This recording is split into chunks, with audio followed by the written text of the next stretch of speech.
Jai Swaminarayan friends. Today we discuss in engineering chemistry one another topic related to our unit number 4, fuel and combustion theory. In fuel and combustion theory, previously we discussed about the introduction of fuel with their classification.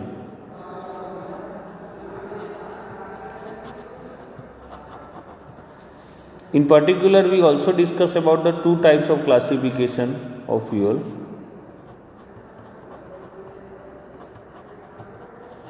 One is primary fuel, other one is secondary fuel. In particular, we also discuss about the solid, liquid and gases in primary fuel. In secondary fuel also solid, liquid and gases. Different types of fuel as a parameter of solid, liquid and gases in primary as well as secondary fuel. So in particular, primary fuel, generally fuel related to nature.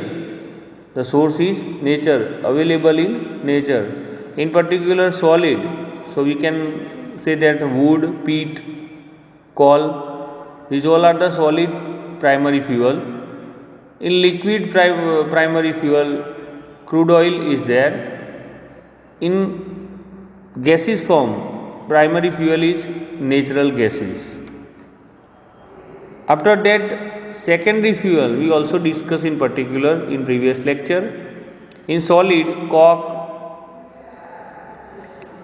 coal, briquette, all are the solid secondary fuel. In liquid, kerosene, diesel, petrol, biodiesel, power alcohol, all these are the liquid type of secondary fuel. In gases, CNG, LNG and LPG, these all are the gaseous form of the secondary fuel. After that, we also discuss in our previous lecture about the calorific value and their unit. So we can say that calorific value is defined as the value of the particular fuel of 1 gram or 1 kilogram solid or liquid completely burned, and whatever the heat produced, the measurement of that particular heat is measured in calorie or in kilocalorie. Whatever the demonstration is called as the calorific value. અગાઉના લેક્ચરની અંદર આપણે fuel કહેતા બળતણની પ્રસ્તાવના, જેની અંદર આપણે બે પ્રકારના બળતણ હોય છે, પ્રાથમિક અને દ્વિતીયક. પ્રાથમિક બળતણની અંદર આપણે ઘન, પ્રવાહી અને વાયુ સ્વરૂપની અંદર કયા કયા બળતણ હોય છે એ વિશેની વાત જોયેલી. એવી જ રીતે દ્વિતીયક પ્રકારના બળતણની અંદર પણ ઘન, પ્રવાહી અને વાયુની અંદર કયા કયા પ્રકારના દ્વિતીયક બળતણ કહેતા સેકન્ડરી ફ્યુઅલ હોય છે એની વાત કરેલી. એના પછી આપણે ઉષ્મીય મૂલ્ય કહેતા કેલોરીફિક વેલ્યુ ઓફ ફ્યુઅલ અને તેના યુનિટ વિશેની વાત કરેલી, તેના એકમ વિશેની વાત કરેલી. તો 1 ગ્રામ અથવા 1 કિલોગ્રામ ઘન કે પ્રવાહી બળતણનું સંપૂર્ણ દહન થતાં ઉત્પન્ન થતી ઉષ્માને કેલરી અથવા કિલો કેલરીમાં દર્શાવતા મૂલ્યને તે બળતણનું ઉષ્મીય મૂલ્ય કહે છે, કહેતા કેલોરીફિક વેલ્યુ કહે છે. જેની અંદર આપણે એના યુનિટ જોયેલા. એમાં પહેલો કેલરી, કે ભાઈ 1 ગ્રામ શુદ્ધ પાણીનું તાપમાન 1 સેલ્સિયસ વધારવા માટે આપવી પડતી ઉષ્માને 1 કેલરી કહેવામાં આવે છે. એના પછી કિલો કેલરી, એ પણ એક યુનિટ છે. 1 કિલોગ્રામ શુદ્ધ પાણીનું તાપમાન 1 સેલ્સિયસ વધારવા માટે આપવી પડતી ઉષ્માને 1 કિલો કેલરી કહે છે. હવે 1 કિલો કેલરી બરાબર કેટલા કેલરી? તો 1000 કેલરી. 1 કિલો કેલરી બરાબર 1000 કેલરી. એના પછી આપણે બ્રિટિશ થર્મલ યુનિટની વાત કરેલી BTU. કે ભાઈ 1 પાઉન્ડ કહેતા 1 રતલ જેટલું શુદ્ધ પાણી 1 ફેરાનહીટ જેટલું તાપમાન વધારવા માટે જરૂરી ઉષ્માનો જથ્થો એટલે 1 BTU કહેતા 1 બ્રિટિશ થર્મલ યુનિટ કહી શકાય, જેની વેલ્યુ આપણે 0.252 કિલો કેલરી હોય તો 252 કેલરી થઈ શકે.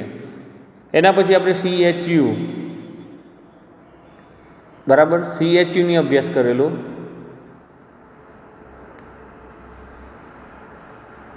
Centigrade heat unit. 1 પાઉન્ડ અથવા 1 રતલ શુદ્ધ પાણીનું તાપમાન 1°C વધારવા માટે આપવી પડતી ઉષ્માને 1 CHU કહે છે. સેન્ટીગ્રેડ હીટ યુનિટ એ CHUનું ફૂલ ફોર્મ છે. C for centigrade, H for heat, U for unit. હવે 1 કિલોગ્રામ ઉષ્મા હોય તો કેટલા CHU થાય? 2.2 CHU થાય. અને એના બરાબર કેટલા BTU થાય? તો 3.968 BTU થાય. આ જનરલી CHU, BTU અને કેલરી વચ્ચેનો સંબંધ છે. એના પછી આપણે જોયેલું બળતણમાં જ કુલ ઉષ્મીય મૂલ્ય હાયર ઓર ગ્રોસ કેલોરીફિક વેલ્યુની વ્યાખ્યા જોયેલી. હાયર ઓર ગ્રોસ કેલોરીફિક વેલ્યુની આપણે વ્યાખ્યા જોયેલી. એની સાથે સાથે આપણે લોઅર ઓર નેટ કેલોરીફિક વેલ્યુની પણ વ્યાખ્યા જોયેલી. હાયર કેલોરીફિક વેલ્યુની અંદર આપણે કહી શકીએ ગ્રોસ કેલોરીફિક વેલ્યુ કુલ ઉષ્મીય મૂલ્ય અથવા ઊંચું ઉષ્મીય મૂલ્ય, એની જે વ્યાખ્યા હતી કે જ્યારે એકમ કદના કે દળના બળતણનું સંપૂર્ણ દહન થઈ ઓરડાના તાપમાને એને ઠંડુ પાડતા જે કુલ ઉષ્માનો જથ્થો મળે તેને કુલ ઉષ્મીય મૂલ્ય કહે છે. Cool down at room temperature, right. After that we discuss about lower or not calorific value. ચોખ્ખું ઉષ્મીય મૂલ્ય કોને કહેશો? જ્યારે બળતણને ખરેખર ગરમ ઉપયોગમાં લેવામાં આવે છે ત્યારે તે વરાળ ભેજનું ઠારણ ન થતાં દહનશીલ વાયુઓ સાથે દૂર થઈ જાય છે. એટલે ચોખ્ખું અથવા લોઅર અથવા નેટ કેલોરીફિક વેલ્યુની જે વ્યાખ્યા છે કે એકમ કદનું કે દળના બળતણનું સંપૂર્ણ દહન થતાં મળતી ઉષ્માના મૂલ્યને ચોખ્ખું ઉષ્મીય મૂલ્ય કહેવાય. જેમાં જે બાય પ્રોડક્ટ છે કહેતા નિપજ છે એની ઉષ્મીય મૂલ્ય ગણતરીમાં લેવામાં આવતું નથી. That will be not calculated in the measurement. By product value or by product heat value is not calculated in measurement value. Okay, after that today we discuss about the one another different scenario, that is Bob calorie meter. Bob calorie meter.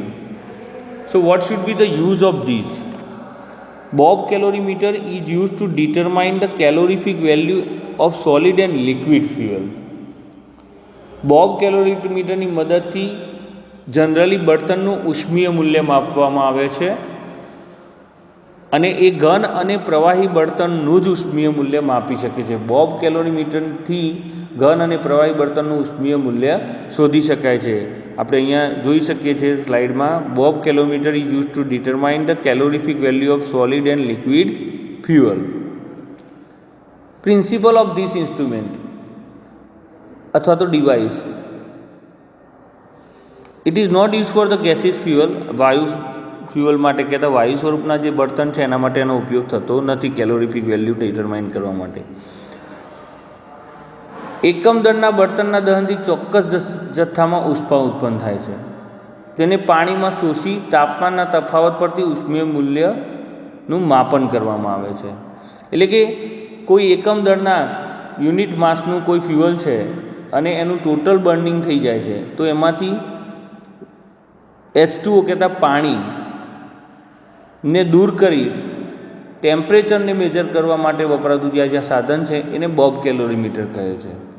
આપણે જોઈએ હવે એની જે figure છે એની અંદર ખાસ તો તમને એક થર્મોમીટર દેખાશે, એક બેટરી છે, ઓક્સિજનનો વાલ્વ છે, ઇલેક્ટ્રિક સ્ટરર છે, સ્ટીલનું બોમ્બ છે, ક્રુસિબલ છે, વાટકા જેવું જે છે એ ક્રુસિબલ, જ્યાં આગળ આપણે 0 જેવું તમને દેખાય છે ને એ પાત્ર છે એને ક્રુસિબલ કહેવાય, અને તાંબાનું કેલરી મીટર છે.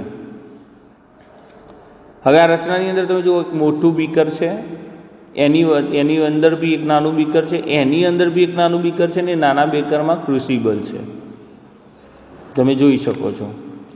ખાસ આ દરેક પાર્ટ્સ જે છે એ શું છે, તો ચોક્કસ જથ્થાના એટલે કે યુનિટ માસવાળા બળતણને આપણે ક્રુસિબલમાં લેવામાં આવશે. તો આ રીતે તમે જોઈ શકો છો આખી સ્ટીરર શું કામ કરે છે. ચોક્કસ જથ્થાના બળતણને સિલિકા ક્રુસિબલમાં લેવામાં આવે છે, એટલે બળતણને ક્રુસિબલમાં લેવામાં આવે છે. ઓક્સિજનના વાલ્વ મારફતે 25 થી 30 વાતાવરણના દબાણને એમાં O2 આપવામાં આવે છે. કેલરીમીટરમાં ચોક્કસ માત્રામાં પાણી ભરવામાં આવે છે, જેનું વજન છે કેપિટલ W, અને તેનું તાપમાન T1 નોંધવામાં આવે છે. પાણીનું શરૂઆતનું તાપમાન શું નોંધવામાં આવે છે? T1. અને તેનું તાપમાન T1 નોંધ્યા પછી વિદ્યુત પ્રવાહ 6 વોલ્ટની જે બેટરી છે એના માટે છે, આપણે ત્યાંથી વિદ્યુત પ્રવાહથી બળતણને સળગાવવામાં આવે છે. બળતણ જ્યારે ક્રુસિબલની અંદર સળગે એટલે ઇલેક્ટ્રિક સ્ટરરથી પાણી ફેરવવામાં આવે છે. આ ઇલેક્ટ્રિક સ્ટરરનું કામ છે એ અંદર જે પાણી છે એને ફેરવશે. તો જ્યારે તમે સપ્લાય આપશો એટલે ઇલેક્ટ્રિક કરંટ જ્યારે આપશો એ વખતે બળતણને સળગાવવામાં આવે છે, અને એ વખતે ઇલેક્ટ્રિક સ્ટરર જેની રચના છે એ શું કરશે? આ પાણીને ગોળ ગોળ ફેરવશે. એના લીધે જે ઉષ્મા ઉત્પન્ન થશે એ કેલરીમીટરમાં શોષાઈ જશે, અને જેનું તાપમાન T2 તરીકે નોંધવામાં આવશે. અહીંયા તમે જોઈ શકો છો બોબ કેલરીમીટરની રચનામાં ઇલેક્ટ્રિક હીટ જ્યારે ઇગ્નિટ થાય એટલે ક્રુસિબલ જે આપણે નીચે પાત્ર દેખાય છે એની અંદર જો એકદમ ફ્લો થશે અને ઉષ્મા ઉત્પન્ન થશે. તો જે પાણી ભરેલું છે શરૂઆતથી કેલરીમીટરમાં, એ કેલરીમીટરની અંદર જે પાણી છે ને એ પાણી શું છે? એનું તાપમાન T1 છે. અને જ્યારે તમે ઇલેક્ટ્રિક ચાર્જ આપો છો અને ક્રુસિબલની અંદર જે બળતણ છે એ સળગે છે, અને સળગે છે ત્યારે જે ઇલેક્ટ્રિક સ્ટરર છે એ પાણીને અંદર રહેલા પાણીને ગોળ ગોળ ફેરવે છે, અને એ વખતે કેલરીમીટર એ ઉષ્માને શોષી લે છે, અને એ વખતનું જે તાપમાન છે એને T2 નોંધવાનું છે. તો એક સ્ટીલનું નળાકાર પાત્ર છે જેને બોબ તરીકે ઓળખવામાં આવે છે, જે સાડન પ્રતિકારક શક્તિ પણ ધરાવતું હોય છે, એને બોબ કેલરીમીટર કહેવામાં આવે છે. બરાબર છે. હવે એની અંદર જ બોબ calorimeter, strong cylindrical bomb in which the combustion take place. A bob is placed in a copper calorimeter, એટલે કોપર તાંબાનું કેલરીમીટર આપણે લખ્યું છે. એ copper calorimeter is consist of motor driven stirrer and a thermometer. મેં તમને વાત કરી ઇલેક્ટ્રિક સ્ટરર જ્યાં પાણી છે એને જ્યારે તમે અહીંયાથી ચાર્જ આપશો એટલે આ પાણીને ક્રુસિબલની બહારનું જે પાણી છે એને ગોળ ગોળ ફેરવશે. This is capable of reading the temperature different of 0.01 degree. 0.01 degree જેટલું તાપમાનનો ડિફરન્સ એ શોધી શકે છે. વર્કિંગ, તો વર્કિંગમાં the vessel is then filled with excess of oxygen at a pressure about 20 to 25. મેં વાત કરી 20 થી 25 વાતાવરણ દબાણે એમાં ઓક્સિજન ઇનલેટ જે આપ્યું છે ઓક્સિજનનો વાલ્વ ત્યાંથી આપવામાં આવે છે. It is now dipped in an insulated water bath which is also have a mechanical stirrer and thermometer. The initial temperature of the water is noted. પછી વર્કિંગની અંદર આગળ વધીએ તો vessel the filled with oxygen at a pressure of 20 to 25. The initial temperature is noted. Combustion is started by passing electric current through the platinum wire. હવે platinum વાયરમાંથી જ્યારે electric કરંટનો તમે બેટરીથી flow કરશો એટલે એની અંદર દહન પ્રક્રિયા ચાલુ થશે ક્રુસિબલની અંદર.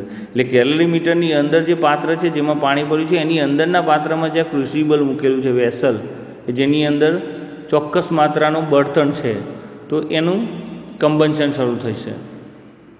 By knowing the heat capacity of thermometer and also range in temperature, the heat involved can be calculated. એટલે આની મદદથી હવે શું થાય? આપણે પહેલાં શરૂઆતનું તાપમાન જે લીધું એ શું લીધું? T1 લીધું. એના પછીનું તાપમાન આપણે શું લીધું? T2 લીધું. બરાબર છે. પાણીનો જે જથ્થો તમે લીધું છે શુદ્ધ પાણી, એનું વજન કેટલું છે? કેપિટલ W લેવામાં આવશે. એ આગળ ઉપર આપણે જોઈએ. તો equation of calorific value of fuel, આ થિયરી છે બોબ કેલોરીમીટર. 110% તમને યુનિવર્સિટી એક્ઝામની અંદર એની ફિગર ડ્રો કરી, એની કાર્યપદ્ધતિ, એનો પ્રિન્સિપલ અને what should be the use of that, અને એના આધારિત ફ્યુઅલ કમ્બન્શન માટેના કેલોરીફિક વેલ્યુ ફાઇન્ડ આઉટ કરવાનું ઇક્વેશન એ પૂછાતું હોય છે 110%. હવે આપણે જોઈએ કે ભાઈ કેવી રીતે આની અંદર આપણે કાર્યપદ્ધતિ તો જોઈ, તો કેવી રીતે આની અંદર ઇક્વેશનની રચના થાય છે. The calorific value of fuel will be calculated as under weight of the fuel taken in crucible. આપણે જે લીધું છે ફ્યુઅલ ક્રુસિબલમાં એનું વજન છે mg. હવે જે પાણી weight of the water in કેલોરીમીટરમાં ભરવામાં આવે છે એનું વજન છે W કેપિટલમાં into g. Water equivalent of calorimeter કહેતા જળ તુલ્યાંક, પાણીનો જળ તુલ્યાંક એ પણ છે small w into g. Initial ટેમ્પરેચરને આપણે કહી દીધું T1°C, ફાઇનલ ટેમ્પરેચરને આપણે કહી દીધું કે T2°C. કેલોરીફિક વેલ્યુ ઓફ ફ્યુઅલ જેને શેનાથી દર્શાવાય છે? C વડે.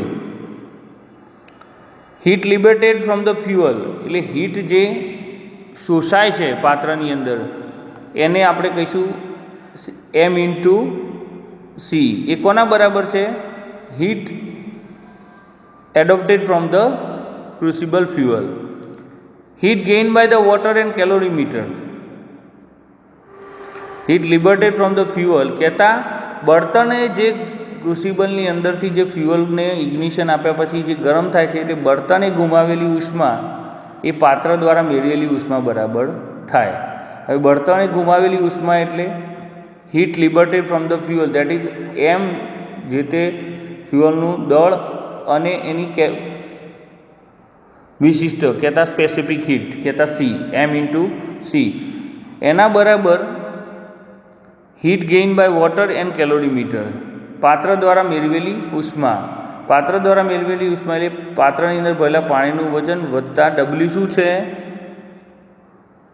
Weight of the water in calorimeter, that is capital W. Water equivalent of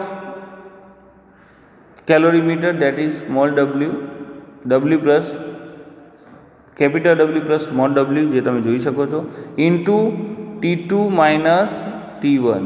કોના બરાબર છે? m into C. m into C શું છે? બળતણે ગુમાવેલી ઉષ્મા. એની સામે શું છે? W plus W into T2 minus T1, એ પાત્ર દ્વારા મેળવેલી ઉષ્મા. તો બળતણનું ઉષ્મીય મૂલ્ય કહેતા કેલોરીફિક વેલ્યુ ઓફ ધ ફ્યુઅલને આપણે C ને કરતાં બનાવીએ તો તમે જોઈ શકો છો capital W plus small w into T2 minus T1 એના ભાગ્યા m કહેતા દળ. આ રીતે કેલોરીફિક વેલ્યુનું તમને ઇક્વેશન અહીંયા મળશે. ખાસ એ પણ તમે જોઈ શકો છો.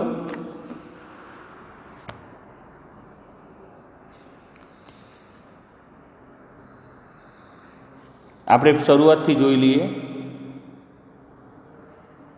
બોબ કેલોરીમીટરની અંદર.